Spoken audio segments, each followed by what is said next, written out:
What's happening in the canine industry? For all the latest news, views, and expert opinions, stay right here for the Canine Paradigm. You'll hear from industry leaders, experts, doyens of the industry, learned colleagues, movers and shakers, and the odd randy guest.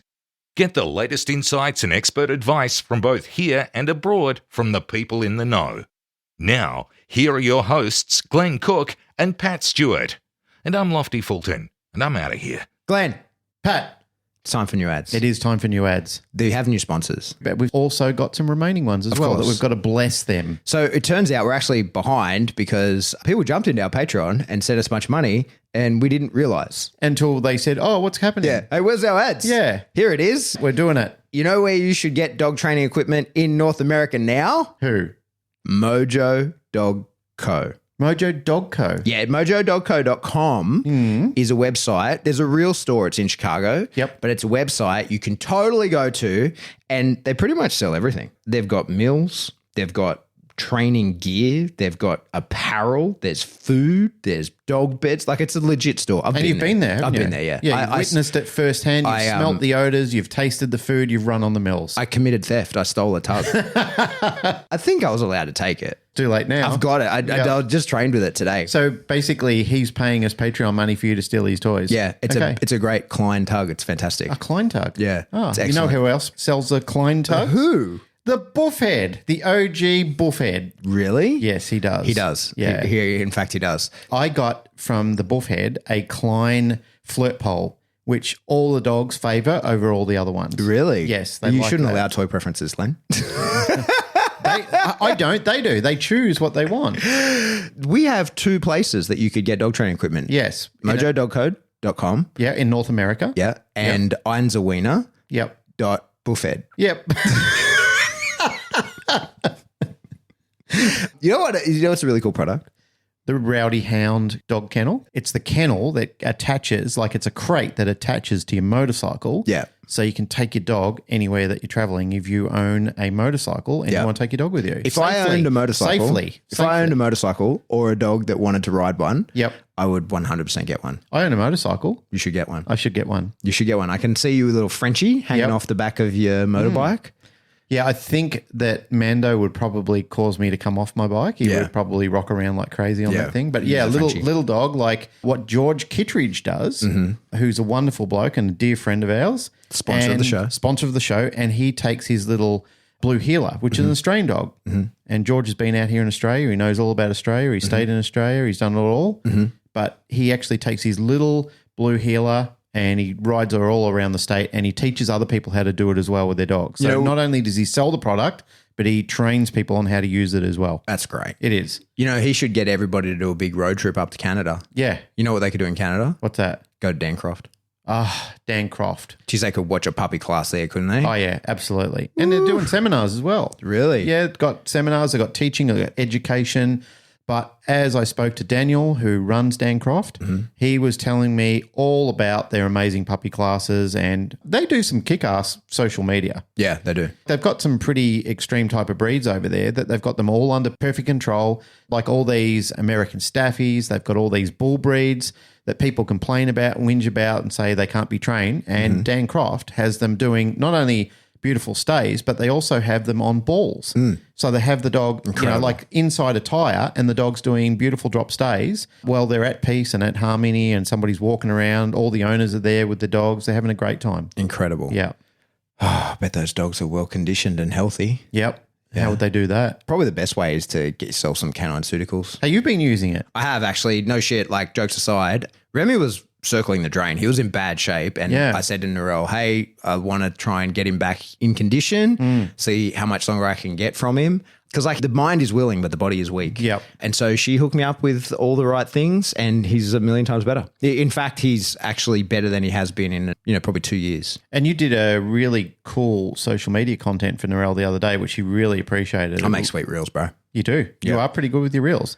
Again, all jokes aside, I'm not just saying this because Narelle's my wife. I make this very clear, but she What? Is, She's actually a genius with that sort of stuff. Oh, yeah. When other people are sort of relaxing and kicking back, I know people are busy and they've got things to do, but Narelle reads white papers. She's doing everything. She's always looking how she can improve the standards in a dog's life. Like, she actually amazes me. She's very, very industrious. Mm-hmm. Yeah. So, Mojo Dog Co. Yep. Einser Wiener. Einser Wiener. Mm-hmm. Rowdy Hound. Rowdy Hound. Dan Croft. Canon Pharmaceuticals. Yep. Thank you all very, very much. You guys sponsor the show. If you want to support the show, support them. They're Yes. the place to get the gear. Yep. And if you get into Patreon and you tick that box, just know that we don't check that very often. Yeah, so you got to tell us. You got to shoot us a message. Yeah, it's fine for you to let us know. We really appreciate you. We started off our shows talking about some of our new attributes, things that we've got. Yeah. And we would never have got that without Patreon support. It's Patreon that pays our bills. All right. Enjoy the show. And our sponsors. Enjoy the sponsors.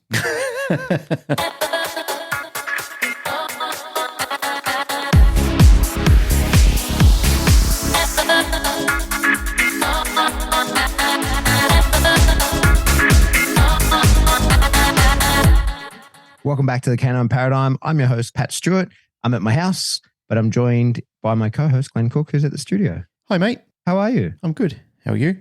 I'm wonderful. What's news? What's going on out there? Anything exciting? Yeah, lots. We're right in the thick of the Christmas, New Year, school holiday season. So the place is still chock-a-block. We're at peak capacity. We've got staff everywhere.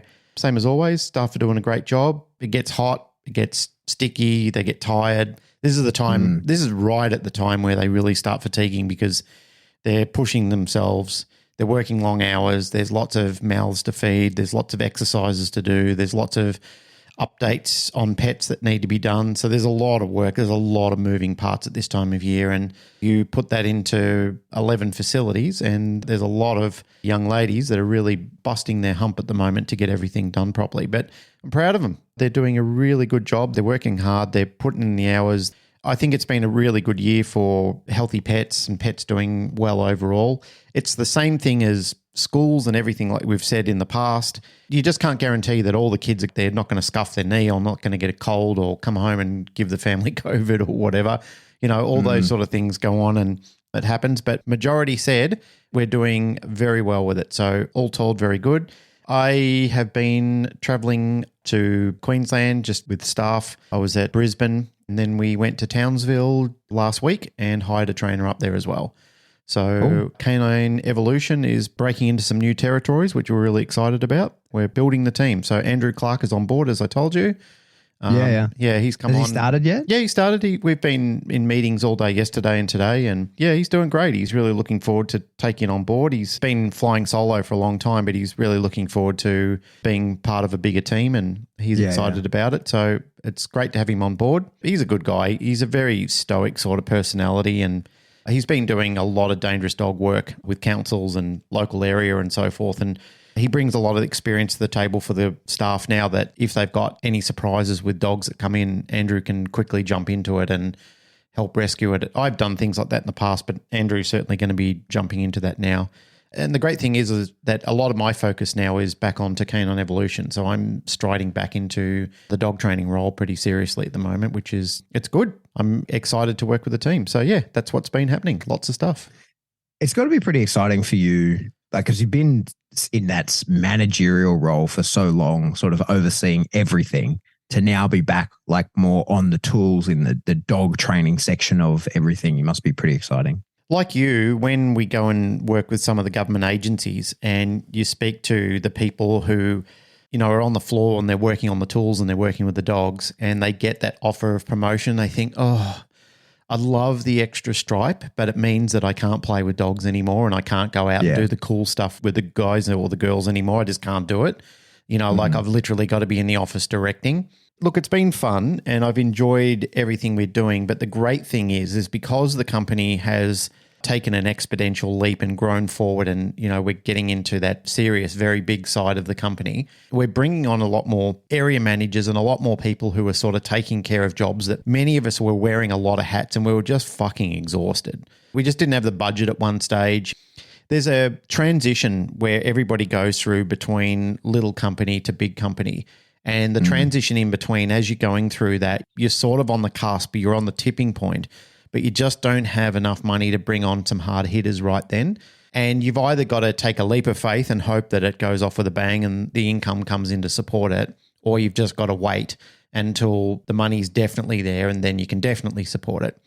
So we kind of had to wait for a little bit of time. There were a lot, I mean, with kennels and facilities all the time, and especially a lot of our older facilities, they just need constant fixing up and constant repairs and things where money's got to be spent. And it's just every time you put your hand in your pocket, you literally got to come out with tens of thousands of dollars. You know, we had plumbing work at Dural that happened not long ago when we had all those serious floods. We were getting some concerning levels of water that were coming through, and just the drainage just couldn't support it. So we had to get into our plumbers to come and quote us. And to get the plumbing to a suitable size where it could transport the water, because what the kennels were doing was basically interrupting where the water wanted to go. I was watching the trend and the behaviour of the water, and I told the plumber, I said, look, the other guy that was here had no clue. He didn't know what he was doing. He was offering us up all these solutions, which were just shit. And I told him at the time, I said, mate, these are shit. This is not going to work. You're basically, you know, it's like going to war with an air rifle. That's it. That's what I'm dealing with. I said, I'm the one who's up all night with heavy-duty pumps pumping water out of drains and trying to get the water out of kennels. I said, there's no point in charging us X amount of dollars and putting in this. So our plumber, Gus, at the moment, he's a good guy. He sat down, listened to me, and he said, I know exactly what you need. He said, I agree with you. I think you're right what you're saying. But the unfortunate side of it is it's going to be 60 grand minimum by the time we're out there for a week, ripping up the ground, reconcreting everything, putting in these massive pipes in the ground and doing it properly. And it's done properly. And the great thing about that was we had a heavy rain the other day. We had about 30 mil fall on us in no time at all, and there wasn't a drop in the kennels. It didn't even get to go in there. It just swelled into the drain, went in there like a mad bitch, and flew off down the other end. And for me and for the staff, because it stresses the shit out of the staff too.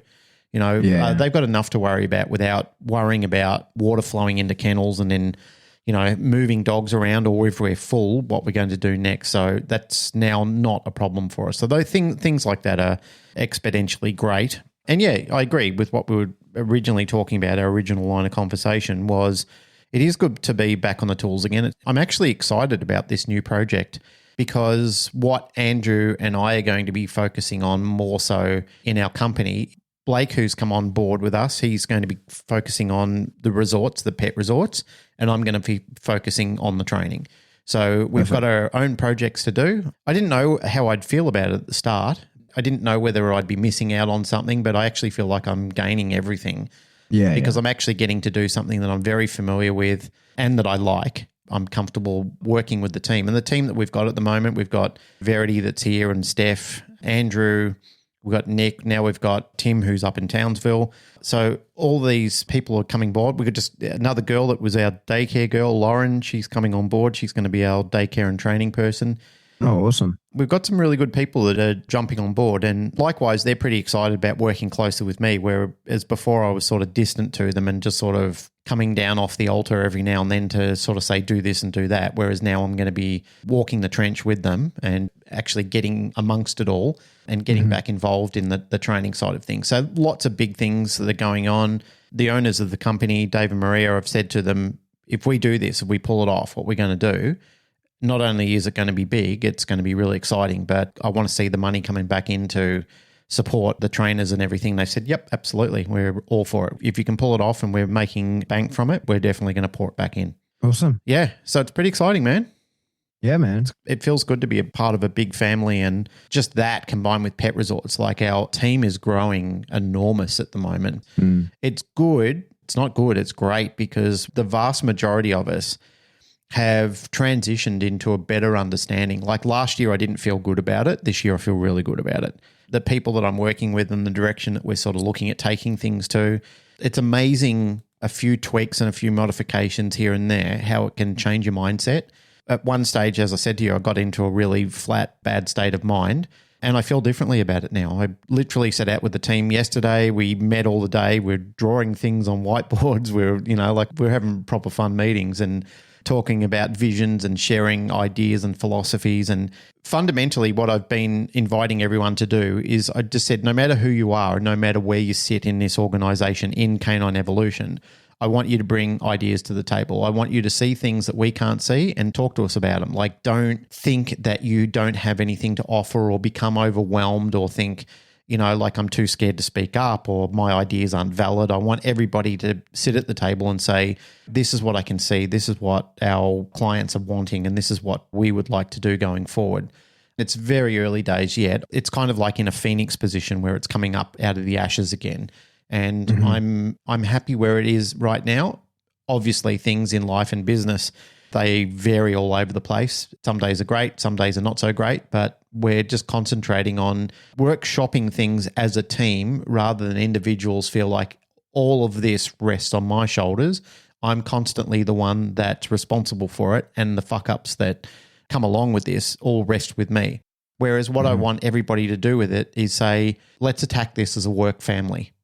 We all congregate together and collaborate ideas, thoughts, feelings, and anything that needs to be done to produce the best product we possibly can.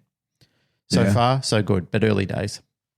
Sounds exciting, man. It is. It's different. It feels good. It feels good to be feeling good again. It does. Hey, like I feel like that in the whole dog space as well. I know we talked about this the other day, but super motivated, really happy with how things are going. It's interesting. It's like it's a weird time in dogs, but there's a lot of social media brouhaha going on. It's nonstop. Like I don't feel like that's derailed any of my enthusiasm at all at the moment. You're absolutely right. There is a lot of unfortunate comments that are still going around. And I know we said we didn't really want to get into that. And I guess we don't really want to get into that as a topic overall because unfortunately there's always going to be people that are bullet makers and there are people who love firing those bullets. They just live for it. They're waiting in earnest to load them in so they can fire them off because that's who they are and that's what they want to do. And they love the attention of being the gun for snarky little bullet maker. Hey, you had a topic. I do have a topic, and it actually sprung into my mind from some of those unfortunate backwards and forwards that was going on social media. But not only that, it also comes from thoughts and feelings about experiences that I've had and listening to the stories of you and other people in the journeys that they've experienced along the way. I guess what I wanted to discuss with you, just as a general topic, is what our thoughts and feelings of what a good teacher or mentor actually is. And I know that in the past we've had topics that are parallel to what we're pretty much talking about today. We've talked about Daniel Coyle's thoughts on what a master coach is and so forth. There was a couple of us having a bit of a chat the other day and we were talking about roles of teachers. And just to kick it off, I feel when I put a lot of thought into this, that a teacher is somebody that should be creating curiosity in people. It's also somebody that shouldn't be enslaving a mind. It should be somebody who's freeing a mind and growing a mind. And part of that is creating that curiosity that we were talking about before, is making people feel comfortable with asking questions, comfortable with growing in new directions, comfortable to be looking outside the square. That's what I feel when I think of a good teacher or when I want to teach people something. It's not that I want these people to be following me around. If you've seen the movie The Life of Brian, which is another Monty Python movie, which I've had a couple of trends of Monty Python movies. Number one, because I liked them and I thought they were quite funny. But all of these people in The Life of Brian were starting to follow around someone that they believed was the Messiah. And he didn't want it. He just didn't want to be this person. It was just an unfortunate mishap. And I mean, it's a comedy. Obviously, it's just all fiction. But I feel that there are some people out in the industry that do want that. And they do want to create that sensation where they want people to just blindly follow them. That's, in my mind, that's not a good teacher. That is entirely something else. It's more like somebody who is either deliberately or mistakenly fallen into the position of becoming a cult leader. And I think I've been in those sort of positions before where I've blindly followed and blindly been led by people because I was impressionable. I was young and I wanted to fit in and I was looking for a group to claim or someone to take me in, or possibly, even if I examine it, somebody to probably fulfill a father figure that I didn't have myself. So I was looking to fill holes that I actually existed in my soul and in my heart. And I felt that, like, if I make a good impression on this person, if I do what they want me to do, if I say what they want me to say, if I feel the things that they're feeling, then they will look at me favorably and I will be fulfilled and possibly feel elevated, I guess, is the word that I'm searching for. I see people doing that now. I ask myself a question sometimes is, did you want this, or is it just happening around you and you don't know what is actually transpiring? If it's something that's just happening around you and it's transpiring, then put an end to it. It's actually not a good place to be. If you want it and you're orchestrating it, you've got to ask yourself, how do you look at yourself in the mirror at the end of the day when you've created a list of peons that are just doing everything you want them to do? You haven't created an open-minded gathering of people anymore. You've just created replicas, even some poor ones at that. There's a big difference, I think, between a teacher and a mentor, especially in our space, right? Especially in dog training. I think that like you can be a teacher to heaps. Like you can teach to the untold masses. You can create a YouTube video and you can teach whatever it is you want to teach. In my opinion, it could be way off base, but I think that it's kind of a bit of a one-way delivery, the teacher, right? So like here, I have the information. I'm going to lay it out in a way that you can pick it up and you can understand. And if you have direct questions, I can answer them on the topic. But I think a mentor is something different altogether. And I think that you can teach to, like in my experience anyway, you can teach to many, many, many, like almost an infinite number of people you can teach to, right? But I think you can only be a mentor to a very small group of people. I think that you can only, or just a couple of individuals even at a time, really. And so then there's maybe something in between where like maybe that's a coach or something like that, where I think that like maybe those are the three categories. I'm sort of working through this on the spot, but I think that maybe those are the three categories that we have in our space, is that there's people who just teach, and you can be all three. I think that there's people who just teach and it's just like, here's the information, take it or leave it. And then there's the coach who's like, hey, that's probably a smaller group, but still a group nonetheless.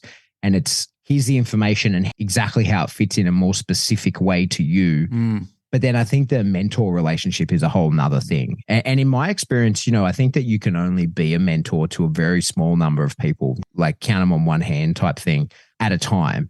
And I think that the mentor and sort of student relationship or mentee relationship that has to be quite organic. Like it has to come on by itself. That's one of the things when I was working at Sales Sniper, me and Matt actually did a heap of podcasts on it, on the Coffee is for Closers podcast, about how ridiculous some of the coaches are. Because a lot of what we sold there was coaching and consulting products. And so because the company's really good at it, like they're very, very good at selling into this, there's a heavy vetting process because the overwhelming majority of life coaches are fucking frauds, right? Like it's their second day. Like they get taught on their like how to be a coach course. Like you only need to be one lesson ahead of the students and all this, right? Like and a lot of it's just sort of nonsense. They're teaching things that they have no experience with.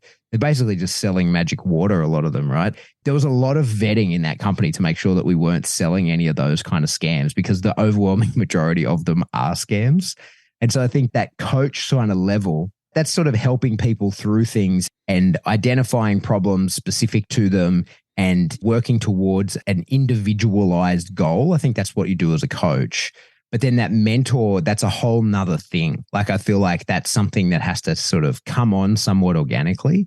And I think that you can't, like you see people kind of sell mentorships. And I just don't, having been mentored many times, and I think, having mentored other people, I say no to that more often than I say yes, because I think that it has to be a really deliberate fit. I think that you and the person that you're working with have to fit together and be in the right frame of mind for each other. And I think that very quickly, your goal, certainly my goal as someone's mentor, is to not be that for long. And I think that's kind of one of the things that I think we see it like when people make a living out of being that, where if I, as your mentor, I have to kind of keep you under me, and I can't give you everything, and I have to keep inferring that there's more, even if there isn't. I have to keep you thinking that there is some level of secret knowledge that you haven't quite gotten to yet, because otherwise, if you're paying me to be that mentor, like why would you continue once we're peers? And I think that's why, like in my experience, I've never paid a mentor, and I've never been paid to be anyone's mentor. I think that those kind of things just have to kind of fall into place. And certainly people can be like a paying student, like they can start out as a student, they can start out as, coming into the program in which you coach. But by the time you're in that mentor capacity, like for me personally, I just don't see how you could charge for that. Like I suppose you could if there was a heavy vetting kind of process into it where you really establish that you are the right fit. And there would have to be like a time limit on it, I suppose. There would have to be a limit where you say like, okay, this is only going to happen for this period of time and then we have to go our separate ways or we have to stop paying, and because by that stage it should be a peer or whatever. But I think something that we certainly see, not just in our industry, like it certainly is it's very prolific in our space. But like I said, having worked at a sales company and seeing behind the scenes of a lot of these sorts of companies, I think that it's everywhere. It's not just us, it's everywhere, with the idea that people are indoctrinating, but then keeping small their students. So there's always the inference that like, you're one of my peons, right? Like you're part of my army, but you'll never be me. You'll always have to defend me. You'll always have to go out and do my bidding on my behalf, but you'll never be me because I won't allow it. And I think like, walling that garden, I think then becomes a bit, like unethical, but a little bit gross as well, where you say to people like, no, we're one of these and everybody else, like when you other people who aren't in your crew, that's when I think it starts to get a little bit sort of dirty. Yeah, they're good thoughts, man. I was thinking as you were talking about my time as an apprentice, because that was a mentorship. And I do agree with you. I think that teaching is very broad spectrum where mentoring is very focused. You're sort of getting down into the laser etchings when you're talking about mentoring, because when I was an apprentice, it was me and, well, it was a master and apprentice sort of thing. The master is the person who has earned the title in whatever field. That was the case for me when I was an electrician. I had a master grade and I had myself as a first-year apprentice, and basically all you did at the start was carry around the gear and bring the screwdrivers and tried not to trip over. And that was pretty much the job description at that point in time, is just don't fuck up. Just do what you're told, wash the cars when you get back to base and empty the ashtrays, because people used to smoke back then and all that sort of shit. And then as it sort of goes on, as you mentioned before, as you start to grow and as you start to see trends and behaviors and you start to understand what the role of the business is, then they start trusting you more. They start realizing, you're not awkward, you're still here, you're turning up for work, you're on time. You need to start thinking about what the layout of the job is. So you can start planning things out and pulling cables for me and putting things into place and putting the conduits in place. And that really is a mentoring role, because you actually have somebody following you around and saying, okay, now think about it. What have you seen me do in a similar situation? Let me interrupt. I can see you smiling and I know you've got something to say. Did you get hazed as an apprentice? Oh, shit, yeah. Oh, yeah. What kind of thing? Because that was a while ago, right? Yeah, that was back in the days where not everybody was sensitive to having fun at work. So what's the worst thing that happened to you? At my initiation. You can talk about. Yeah. So my initiation was, first year's always used to go through an initiation when you got at work, and it was usually at the end of the year Christmas party. So everybody would chase you and you pretended you didn't like it, but everyone did, because it was part of being in the group. So what they did was they put gaffer tape around my legs and they literally wrapped me up like a mummy full of gaffer tape. So I think they used about 6 or 7 rolls on me. And then they hoisted me up upside down, poured beer down my legs, and then they whirled me around, and then they threw tomatoes at me, and then they let me down, and everyone clapped and cheered and made me scull a beer, and that was my initiation. Yeah. What was yours? It didn't happen for me. I had a really different experience as an apprentice. So I was an apprentice stonemason, right? And I left school and went straight to doing that. So I think I started on like the 7th of January or something like that, right? So most of my friends went to uni, so they're just all fucking around and doing nothing for ages, because uni didn't start till like March. And so I'm immediately on building sites, and I'm like 18 years old and never done anything hard in my life ever, like played football. Like genuinely, before I started working, like I would have told you the hardest thing I've ever done was play like a difficult game of football. Yeah. So I was exhausted. And I think it was like on my 3rd day, there's this guy that worked for us, Ollie. So I was the only Australian at the company. It was a fully Irish company, right? And then they had this English guy, Ollie started. Ollie had obviously been like really badly picked on as an apprentice in England. And he was so excited about me starting, because it was like finally he was going to get to, and he was only a few years out of his apprenticeship, right? So he was finally going to get to sort of pass the buck on that. So on like my 3rd day working at this giant mega mansion in Clontarf, and we were doing this stone wall down the back, and I was just carrying rocks. Like that was my whole job. That was my apprenticeship, was just carrying rocks and mixing mud.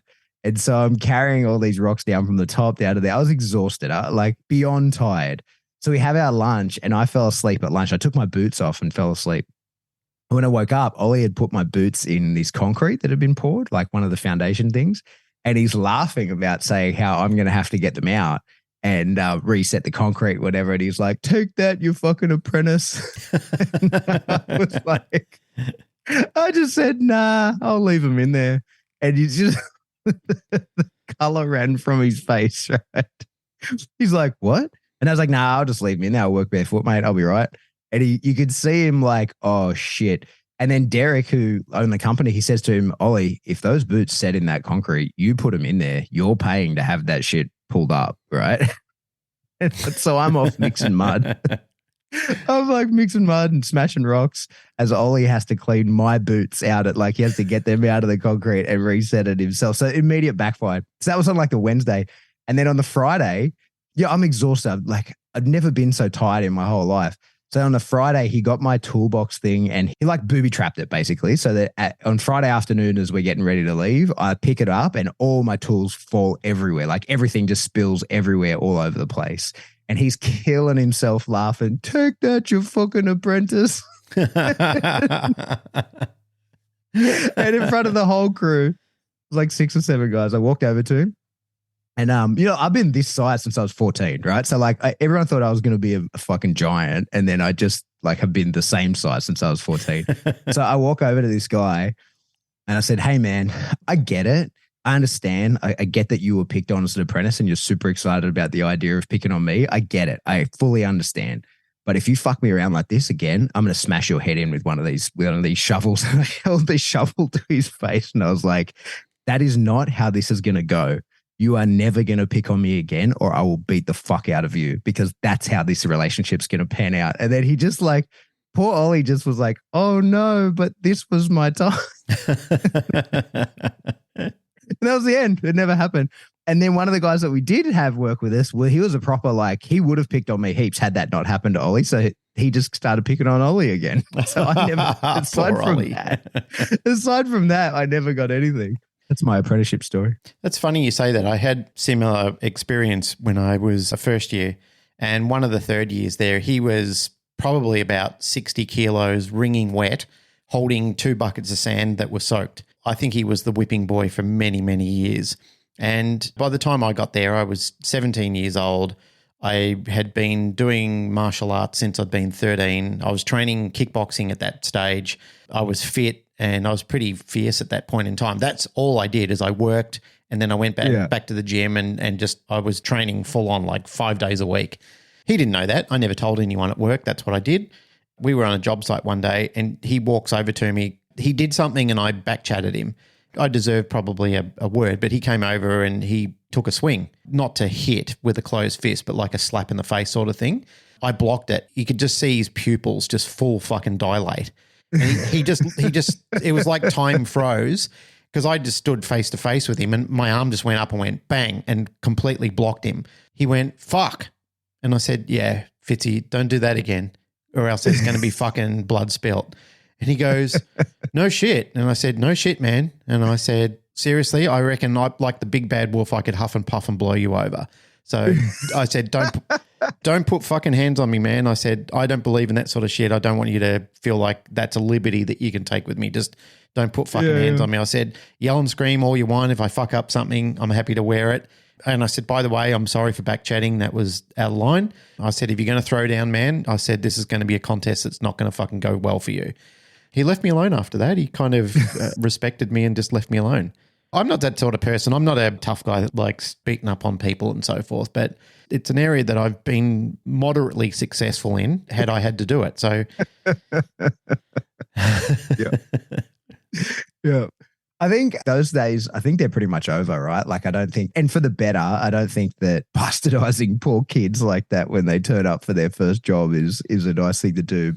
Actually, man, I don't know if I entirely agree on that because I think kids have actually got it worse than what we had because we didn't have the internet to follow us home and bully us full stop. true.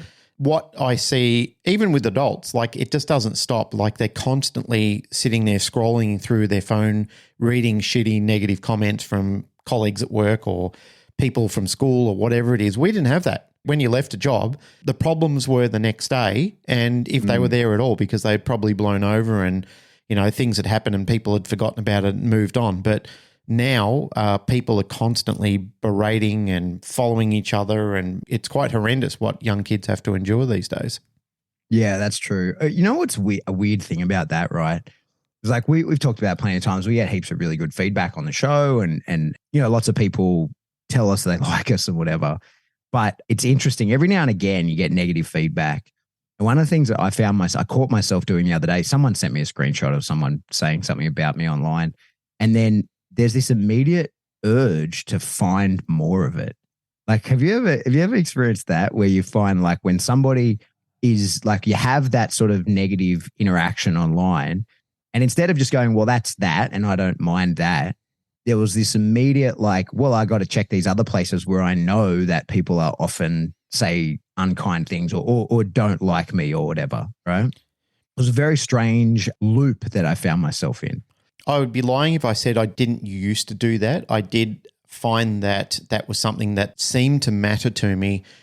However, after many years of it, I think that I've re-examined that, and I only really get concerned now when it's somebody that I respect or somebody that I care about.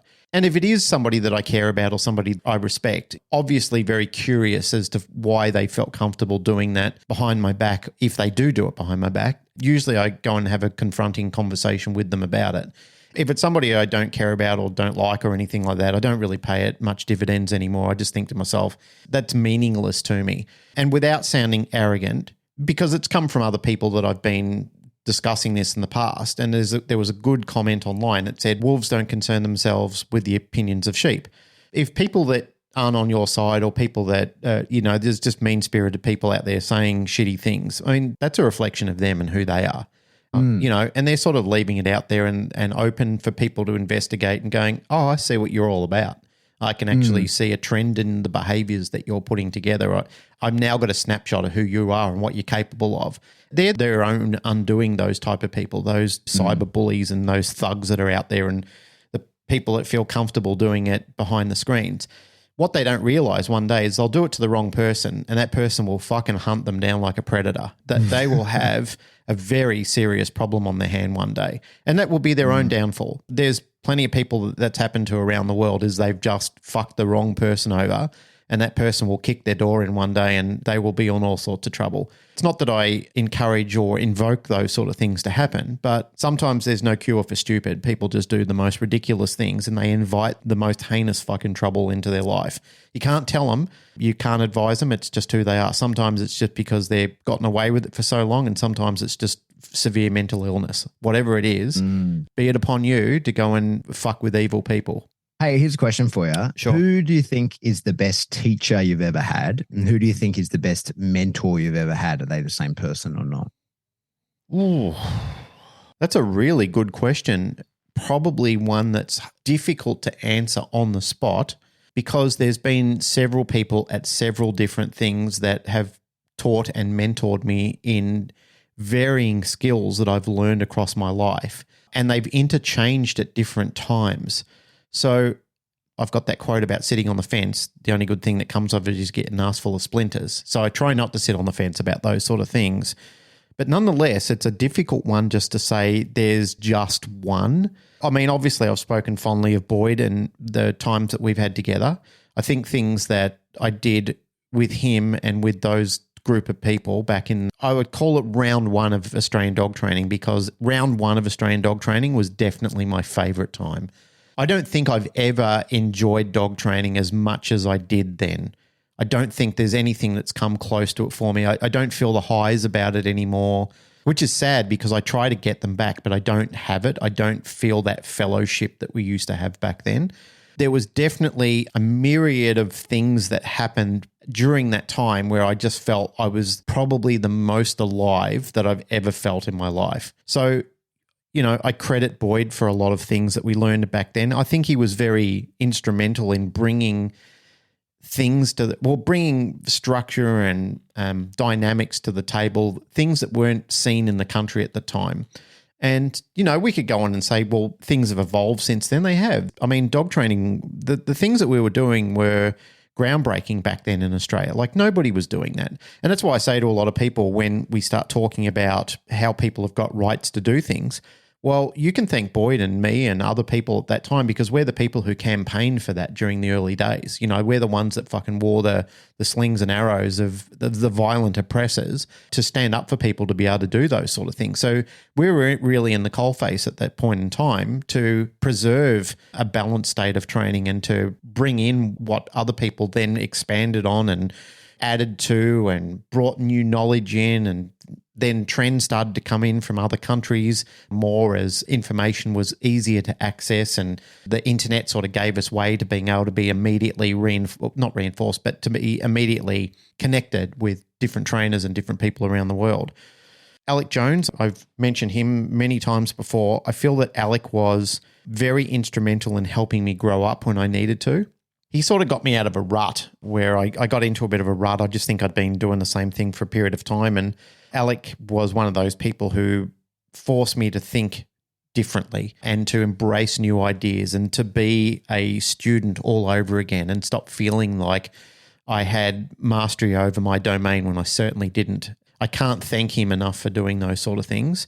One of my old martial arts teachers, a guy called Russell, when I was a young kid, he was a Vietnam veteran and a hell of a good guy. Like he'd seen some shit. He'd had some dark pasts. He was haunted by things that happened. He never spoke of them. He didn't feel that it was ethical or decent to tell these stories to young children. He said the thing that my grandfather said to me was, war is a hell of a thing, and sometimes you're doing it for the right reasons and sometimes you're not. Because we used to press him a fair bit to talk about it because you thought it was cool back then because movies like Rambo and all those sort of things were coming out.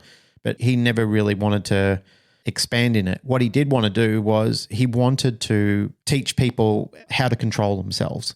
And when you hear the teachings of Jordan Peterson, where he talks about being capable of violence but choosing not to, Russell was very much that sort of person. Before Jordan Peterson became popular for that statement, that's what Russell was all about in his mentoring, was teaching people who were capable of violence. And I was a violent youth because I was very angry and disappointed with how things were turning out in my life. And Russell helped me change my mindset by teaching me that I could control myself. He was my first ever non-accredited therapist. He listened to me, he sat with me, and there was not just me, there was a group of people. But Russell had this mantra that he said, if you bring your shit to my house, you're never welcome back here again. Because we had a dojo, we used to go and train there, but we used to do training back at his house. So, like his wife would cook for us, we'd have barbecues out on the lawn, and we had like a fellowship of, and it was boys, there was no girls back then, but it was just all boys. Russell treated everybody with respect. He treated everybody like you were part of the family. And everybody loved going around there, like I felt early fulfillment. I think that was the first time I ever felt like I was part of something bigger than myself and that I could feel that I could be a violent person, but I could control it. And he gave me tools to controlling and understanding that fighting was a capability, not a right, or not something that you would do with the intent of hurting and harming another human being, but defending yourself or defending another human being. He taught us what honor was and how to have integrity and what it meant to be honorable as a human being. If I could probably talk fondly about a person that I think about a lot and I miss him. I think he passed away several years ago. I lost contact with him just through time and moving on. No bad blood at all. Like we spoke for many, many years afterwards, but he was a good guy to have in my corner. And I think the quote that you mentioned many years ago, which comes from Daniel Coyle's book, when the student is ready, the master coach will appear. I needed him in my life at that point in time. I needed somebody who believed in me, and Russell knew that I was a pretty broken kid at the time. He knew that I had a lot of skeletons in my closet. He knew that if someone didn't help me, that I would be in a bad place. And I recognize that in myself too. I think that had someone like him not been in my life, and had I not had Dawn in my life, the person that I am now would be, it's kind of like when you see those movies of alternate realities where you see a person who's fundamentally good, and I believe I'm fundamentally good. I know I'm flawed and I've got all, other things that I need to work on. But had I not have had, especially Dawn, had I not have had Russell and Dawn in my early development, I think that I would be a fundamentally bad person who would have taken, I'm choosing my words carefully, but I probably would have enjoyed hurting people to feel healed in myself. I can't express my gratitude at having a few people like that. I guess if I've got to drop one more person in there, no, I might not actually talk about this person on this one because I'll probably start crying about it because I feel like well, now I feel like I've got to. I'm going to keep this one short. I had a good business mentor, Bruce, and I won't name the company or his last name, but he was one of the first people who gave me a bit of a break. I was sort of in between jobs at the point in time, and I didn't take this job because it was a career I wanted to get involved in. It was just a job to fill a hole. I was going through a bit of a bad time with dog training. That's when I left the industry for a period of time. I was just working in a warehouse for a period of time. And he used to come down and he said, man, what are you doing down here? You're too smart for this. I know you'll be out of here in 6 months if I don't put you in a better place. He said, why don't you come up and learn sales and marketing and all those sort of things? He said, I started in the warehouse. And he said, but I was a bit of a knucklehead. He said, you're smarter than that. He said, come up and learn sales. I want you to learn from the team. I did it and I loved it. But what I loved, do you remember the old series Boston Legal? It had Denny Crane. Yeah, it had William Shatner and two good actors, but William Shatner played this legendary lawyer called Denny Crane. It was a funny show. He used to always introduce himself to everybody as, I'm Denny Crane. He was the legend, the man. At the end of every episode, they'd always sit together and share a glass of whiskey on the balcony and talk about their day, but also express an affection for each other.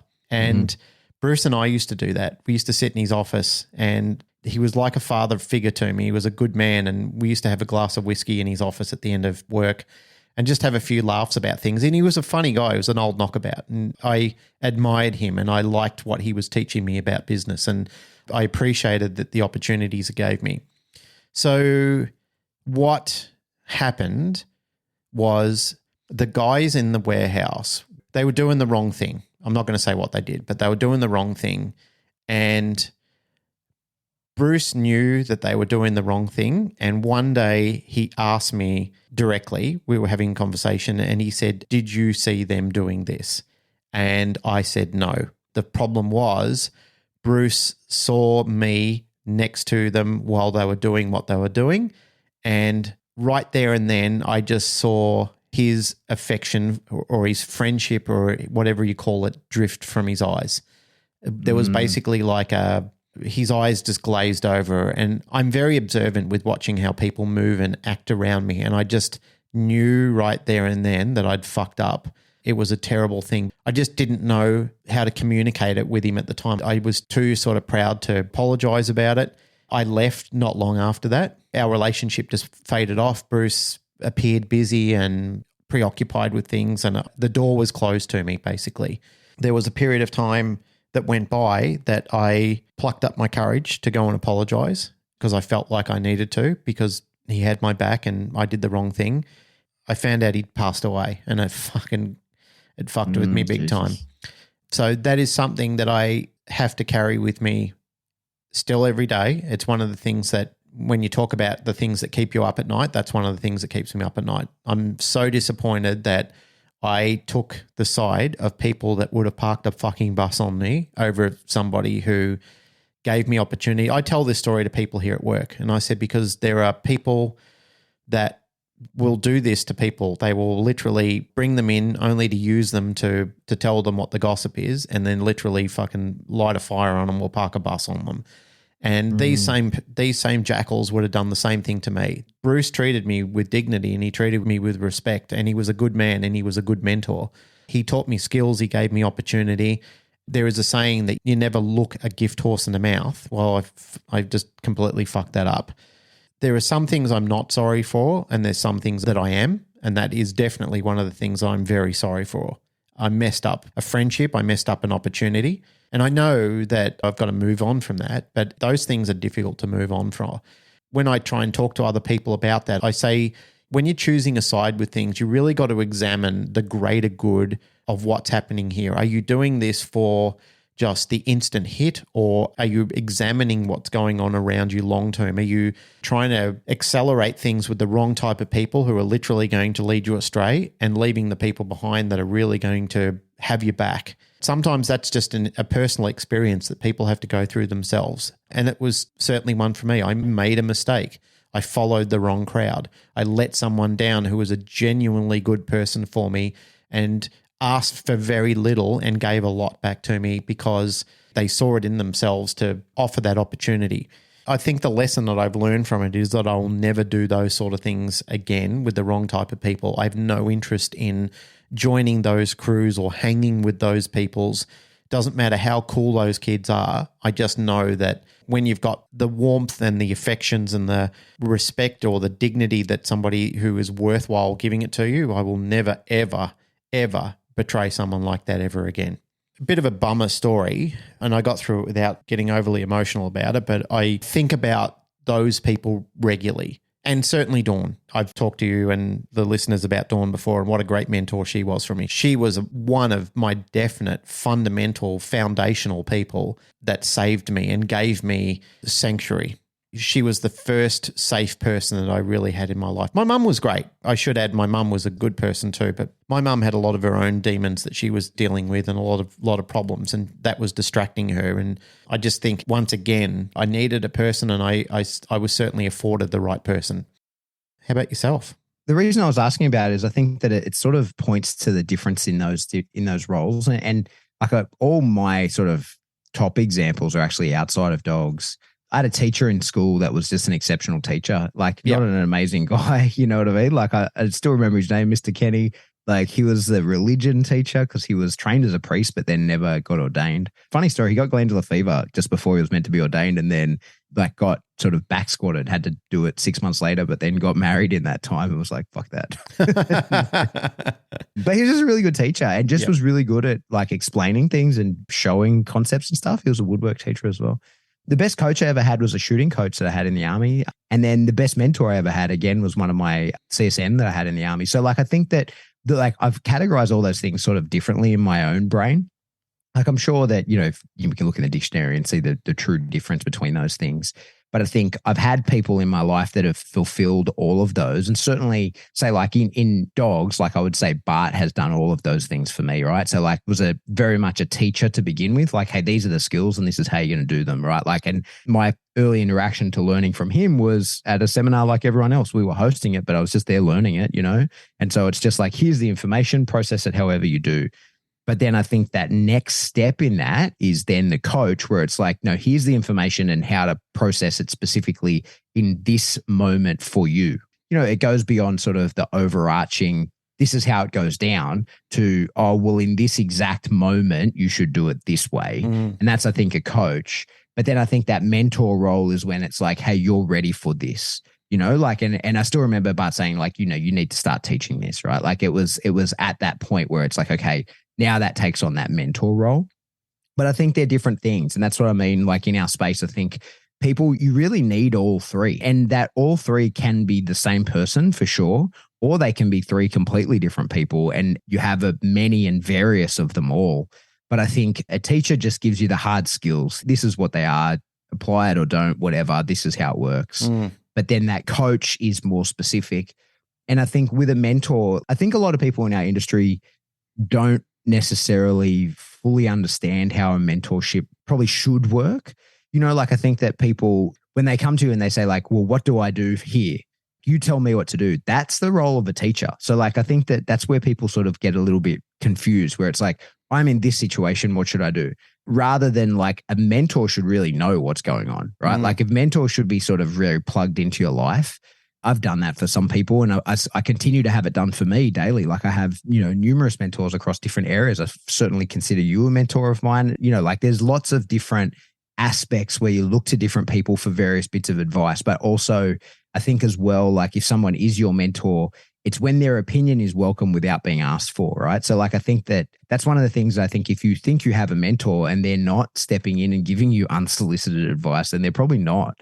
Like if they're not a person that just has your best interests at heart and is looking for like, hey, what's the right thing for you should do, and keeping an eye on you, perhaps keeping an eye on you from a distance, but at least keeping an eye on you and being like, hey, what are you up to, and how's that going to affect you long term?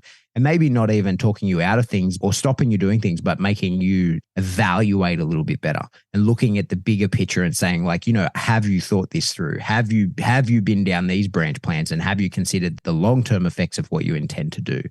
For me, those are the differences. And I think within our industry, we have all three, and people can be all three to you, but you need all three. And think that you should have many teachers. I think that you should learn from lots of different people. I put up a post in our thing the other day, you know, saying about how people were asking about NePoPo versus TWC and which one do you learn? And I was like, learn them both, and learn, if you can't afford to go to Bart or Ivan, like learn it from somebody else or learn their interpretation of it, which people flew off the fucking handle about. There were people upset about that. And it's like, that's how things work. You can't always go to the original source of everything. And I think that if you're at your club and you're having an issue with a dog or whatever, you're somewhere, and then you say to, like, someone says, oh, here's a trick I learned from this person. You're not going to say to them like, oh, stop, I don't want to hear it from you. I'm going to go back to that person, right? You take on that information there in the moment from that person because they're going to be the teacher. If that works or you're interested, then you start working your way up the chain and you start going up to the original source if that's appropriate, right? If that's where you need to head. But yeah, I think like for me, the best mentor I ever had was Griff. He was a guy I was in the army with. He went on to be the RSM. He's still in the army. I can't say his real name, but he was fantastic and really like made me do a lot of shit that I didn't want to do. Like really was like, but it was all for my career, and explained it to me. Not just like, hey, you know, like he had the capacity to boss me around. He was my boss. It's the army. He could literally tell me to do whatever and I had to do it. But instead of doing that was always like, hey, I need you to do this. You're not going to want to do it, but this is why I need you to do it. And it's not for me, it's for you. The best thing he ever said, and this is why I had such a strong loyalty to him, was when I first started working for him, we'd worked together, but he'd never been my direct supervisor before. And when he sat me down and he goes, mate, this is the order of priority of what's important to me. He said, you and your family are the most important thing to me. So you never need to worry if you've got an issue going on with your family, if there's anything actually wrong with you or whatever, you tell me and I'll cut you away from everything that we're doing. And that's the 100% my focus. He goes, my second priority is your career. I need you to know, because he was my boss and I was at the training at the school. He's like, I need you to know that your career is my priority. Like, I want you to leave here being promoted and going into the role that you want, but not like short-term goals. Like, we're talking long-term goals. I know you get it, because at that point I was going to be in the army forever. And then he said, and the last thing that's actually important to me is your job, your actual day job. That's the last thing I give a fuck about. So know that those two priorities to me is you and your personal life, your family. The second is your career. Know that I will drop everything at the drop of a hat. I'll change the course to look after those things. So just do your job as best that you can. Focus on doing that, knowing don't reserve anything for don't not take a course or don't hold anything back, because if one of those other things become more important, it will take priority for me. And as a result, it meant that I was 100% focused on my job. And I knew that at any minute I could say, oh, I've got to go. And he'd be like, yeah, go. No questions asked. Go. If it's a personal thing, you have to go. Don't even tell me what it is. And so long as, I never took advantage of that. I'm sure that some people probably did if they were in the same position, but it just meant that I could work knowing that he had my back. And I think that's the role of a true mentor, is to actually support you. And he used me, I fucking did a lot of work for him, and we achieved a lot of things together, and they were achieved in his name because he was the boss. But he also made sure that I was progressing to be him, because that was the goal, right? Yes, I wanted exactly. to go up to be that. It was never to sort of keep me less than him. It was always to make sure that I had the capacity to become him at some point. And I think that's my advice while we're on this topic and before we wrap it up. I think that's the idea, is that if you have a teacher, you have a coach, you have a mentor, the goal of them should always be, in one capacity or another, is to lift you up and make you, at least be at the same level of them, if not overtake them eventually at some point. Mate, I entirely concur. I think that is absolutely sage advice. And I believe As I've said to you several times, and if I haven't said it enough, I should say it more. I believe in my heart and soul that you're an outstanding mentor to people. You've got extremely old head on young shoulders. The way that you process things, the way that you think about things. There have been times where you've saved me from myself many times where I've been reckless in some of the decisions or thoughts that I've been having at the time. And I can count on you to be one of those people where you can counsel me and say, mate, think about what you're saying here and think about what you're doing. That's important to me, mate, because I feel cared for and thought about.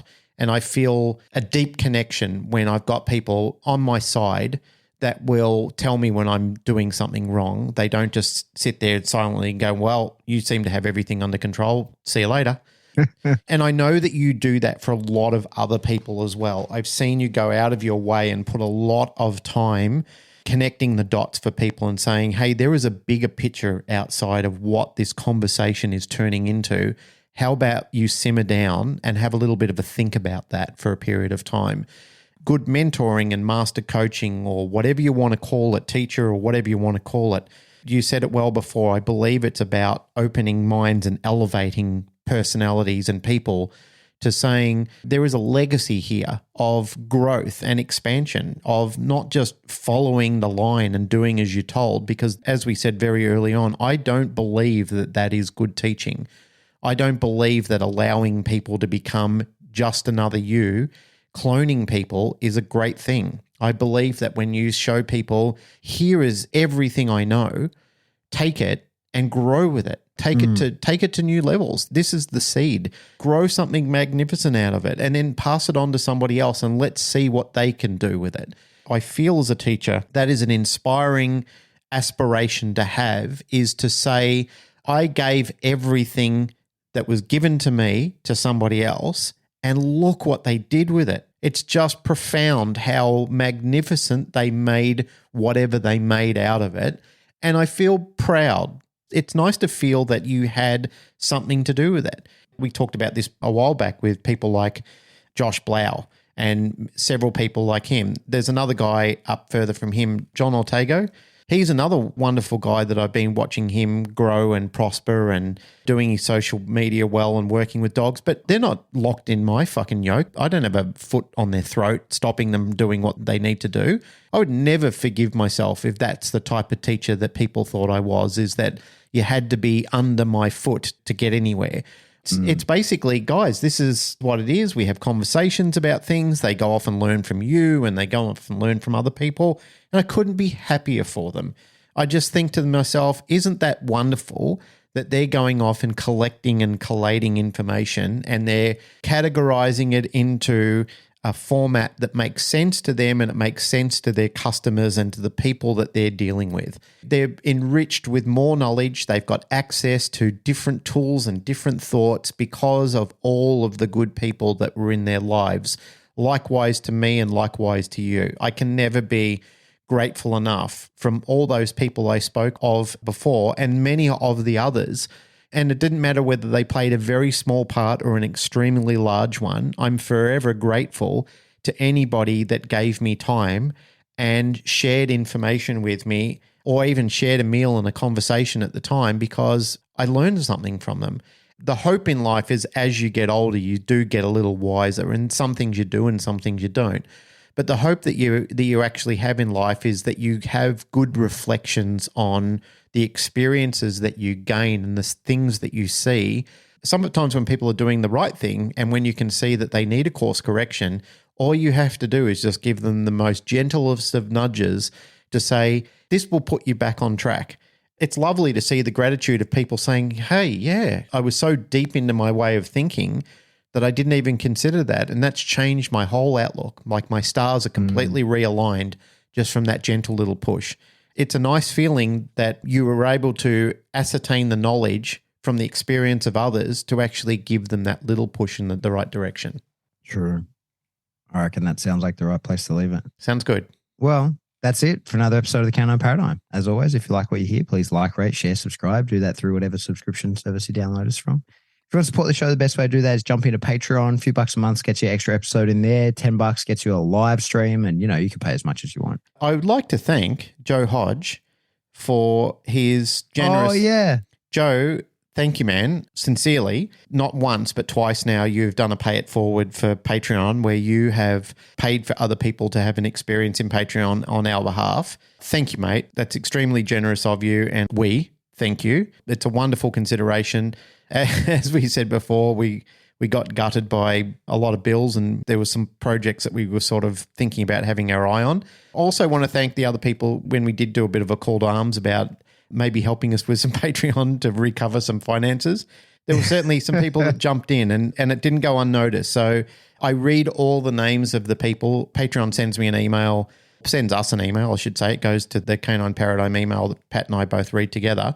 So everyone that contributes, your name comes up. We know who you are. Please don't think. We appreciate you. Yeah, we do. And please don't think that it ever goes unnoticed. I feel bad about poor Joe Hodge. I told him, he gave me a shirt when I met him in Chicago. He gave me a shirt. It's a good looking shirt too. I like his logo. Yeah, it's great. And I was wearing it one day and I was walking this like green dog. I had no control over this dog and nor was I going to get any control. Like it wasn't the purpose. I was just taking it out and a bunch of people saw me having no control over this like 18-month-old Mallee wearing his shirt. Are you a dog trainer? And I was like, kind of. Yeah, I work for Joe Hodge. It was not a good advertisement as I was getting this green dog jumping all over me. But anyway, that was it. So yeah, thank you, Joe. Yeah, thanks, man. And everyone else. Yeah. Another way you could jump into Teespring, get yourself some cool merch. There's always cool gear in there that you can get. And if you want to get in contact with us, best way to do that is jump into the Facebook discussion group. At some point, I'm going to figure out Discord and get that going, but that's a little while off. That's on my list of things to do. But if you want to get in contact with us directly, you could shoot us an email. We are info@thecanineparadigm.com. Goodbye.